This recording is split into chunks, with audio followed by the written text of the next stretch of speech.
Assalamualaikum warahmatullahi wabarakatuh. Izin dokter, saya Nela Salsabila Putri Lubis dengan NPM 2408260090.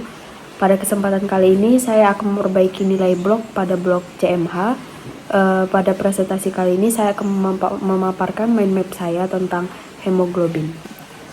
Nah, jadi pengertian hemoglobin adalah di mana protein dalam sel darah merah yang berfungsi untuk mengangkut oksigen atau CO2 dari paru-paru ke seluruh tubuh dan membawa karbon dioksida atau CO2 kembali ke paru-paru untuk dikeluarkan. Nah, hemoglobin ini berwarna merah karena memiliki kandungan zat besi Fe di dalamnya. Adapun struktur hemoglobin terdiri dari 3, yaitu yang pertama 4 rantai polipeptida atau globin, yang kedua 4 gugus heme, yang ketiga jenis globin lainnya. Di 4 rantai polipeptida ini terdiri dari 2 rantai alfa dan 2 rantai beta. Pada hemoglobin dewasa, yang kedua di 4 gugus heme ini, setiap gugus mengandung ion besi Fe2+ yang dapat berikatan dengan satu molekul oksigen.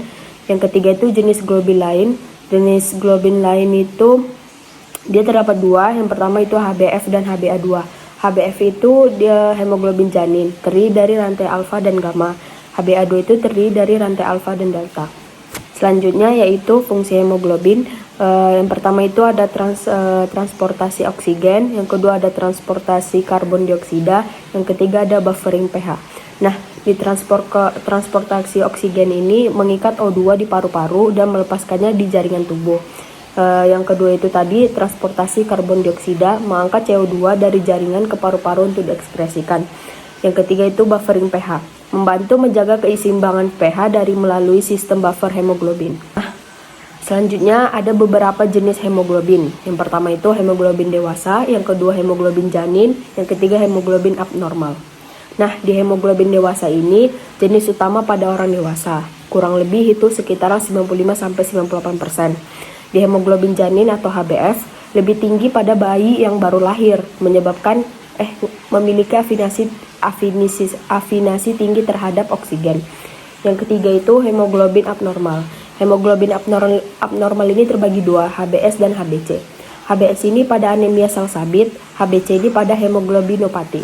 Selanjutnya ada regulasi hemoglobin. Yang pertama itu faktor yang mempengaruhi produksi Hb. Ketersediaan zat besi, vitamin B12 dan asam folat. Hormon eritropoietin atau EPO yang diproduksi oleh ginjal merangsang produksi eritrosit dan hemoglobin. Yang kedua itu kondisi yang meningkatkan Hb, hipoksia atau kekurangan oksigen saat dataran tinggi. Yang kedua itu latihan fisik yang intensif. Selanjutnya ada kondisi yang menurunkan Hb, di mana anemia defisiensi besi, penyakit kronis atau pendarahan. Adapun beberapa kelainan terkait hemoglobin. Yang pertama itu anemia, yang kedua polisitemia, yang ketiga metimoglobinemia. Yang anemia itu adalah kekurangan hemoglobin dalam darah. Yang polisitemia itu produksi hemoglobin berlebihan meningkatkan kekentalan darah. Yang ketiga metaglobinemia itu di mana kondisi hemoglobin tidak dapat melepaskan oksigen secara efektif ke jaringan. Nah, adapun pengukuran hemoglobin terbagi 3. Yang pertama itu di pria. Di pria itu 13-18 gram per dl. Di wanita itu 12-16 gram per dl. Di anak-anak itu 11-14 gram per dl. Nah, mungkin itu saja yang bisa saya sampaikan di presentasi kali ini, dokter. Lebih dan kurang saya minta maaf. Sekian, terima kasih. Wassalamualaikum warahmatullahi wabarakatuh.